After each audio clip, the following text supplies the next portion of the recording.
Howdy, folks. We turn down the heater here. We'll freeze just for you, because it's Widget Walls from NeedCoffee.com. Just left the theater again.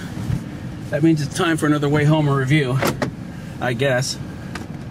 Unless, one of these days I'm going to do a Wayhomer coming back from the grocery store and tell you what I bought. That'll freak you out, won't it? Anyway, we're here today to discuss 9. So, let's see. 9, directed by Rob Marshall, who directed my favorite film of 2002, which was Chicago, which I thought was fantastic. He is also going to be directing, apparently, as I understand it, the 4th Pirates film. But no one gives a shit about that. So, let's see. 9, of course, is his return to doing musical movies.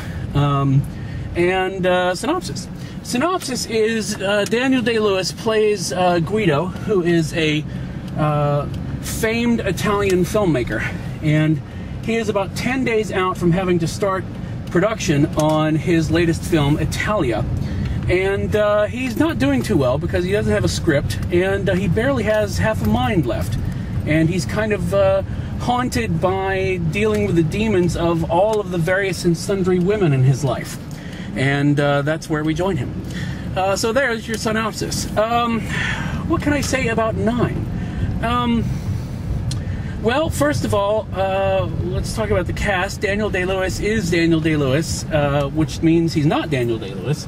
In fact, at no point during the film did I ever go, wow, I'm watching Daniel Day-Lewis. He just kind of, because he's Daniel Day-Lewis, knows how to not be Daniel Day-Lewis in a way only Daniel Day-Lewis can imagine. Did you follow all of that? I didn't. Anyway, no doubt he probably spent 6 months before production. He probably shot his own Italian film in the style of the period, probably learned to speak Italian, probably transported himself back in time to 1965 and was key grip on a bunch of different films. And if you think I'm kidding, this is the guy who showed up like a month early to the set of The Crucible and built by hand the house his character was going to live in. So he does not screw around. The man is more method than Method Man. Okay, that's how method he is. Anyway, so Daniel Day-Lewis, absolutely amazing. Pretty much everybody's kind of amazing in it. I mean, it's basically Daniel Day-Lewis's film, and all of the various women have their, for the most part, one song apiece, with some exceptions. You have Judi Dench, who plays his friend, who is Judi Dench, who is so awesome that you kind of just want to, I don't know, buy her a drink and give her a hug and just say, talk to me for hours. I don't know. She's just amazing. You have, let's see, Marion, and she's French, and I know I'm going to screw up her last name. It's spelled Cotillard, but the problem is with having a Spanish minor is you see 2 L's and you think, you know, Aya for everything, so it completely screws up your pronunciation. And you know I'm no good with names anyway. So she plays the wife, and she's amazing. She has 2 perfectly good songs. In fact, I'll tell you this, Fergie from the Black Eyed Peas really does kick off the movie. She does Be Italian, which was featured in the trailer, and that is the show starter as much as Marion's song about being the wife of Guido is the show stopper. It's really with Fergie's song that I felt the film just kind of started to gel and really happen. That's not to say it's bad. It's quite fascinating, because just like in Chicago, where Rob Marshall made it safe for the movie to be a musical, in that he made it make sense to take a proscenium show and put it on the screen, he does the same thing with 9 in a really fascinating way. And the fact that it's mostly taking place in Daniel Day-Lewis's mind makes me think that this has more in common with, say, Pink Floyd The Wall with, say, Chicago. And the reason I say that is because, frankly, you know, we're in Daniel Day-Lewis's mind where he's slowly going insane, a lot like Pink and The Wall. I know that's a weird comparison, but seriously, watch it and see if you don't come up with that as well.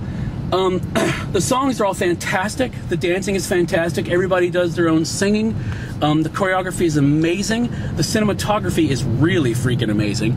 And it's it's not, I won't say an easy film like Chicago. Chicago is very entertaining, very boisterous, just very easy to get into. 9 is a lot more difficult, and it has a lot more to gnaw on, but it's worth gnawing on. You know, mostly entertaining, but mostly just very thoughtful and extremely powerful if you're a half-insane artist. Or I'm sure it probably works for people who live with half-insane artists. But anyway, I was very pleased with it.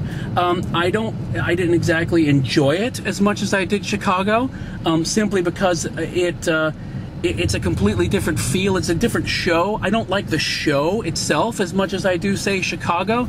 But no, it's just it's very good. And Rob Marshall is very good.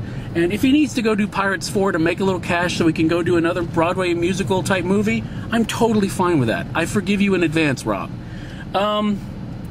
Anyway, I'm not sure what else to say about the film. I would say it's definitely worth seeing. I would say it's worth seeing on the big screen, simply because there is a great deal of spectacle to it. And you know, just like you, it's nice to see a musical, like a DVD of it. If you know, just if you can't go see Bernadette Peters at Into the Woods live, then the DVD is the next best thing. Sure, you could watch it on DVD, but really you need to see it on the big screen, especially if you're a musical theater person. So yeah, I think that's it. I think that's my initial take on it. Very good, very stylized, and Rob Marshall, I think, has pulled off another one. So that's it. And as we get on to the interstate, which is always taking our lives into our own hands, whether there's a camera trained on us or not, see, because no one here knows what they're doing, I will say thanks for watching. Keep those cards and letters coming. I will wave to you as best I can, because I have to keep both eyes on the road. Like I could move one of them over there. That would be weird. Anyway, so until next time, this is Widget Walls. Keep watching at needcoffee.com, and thanks for your patronage. Bye.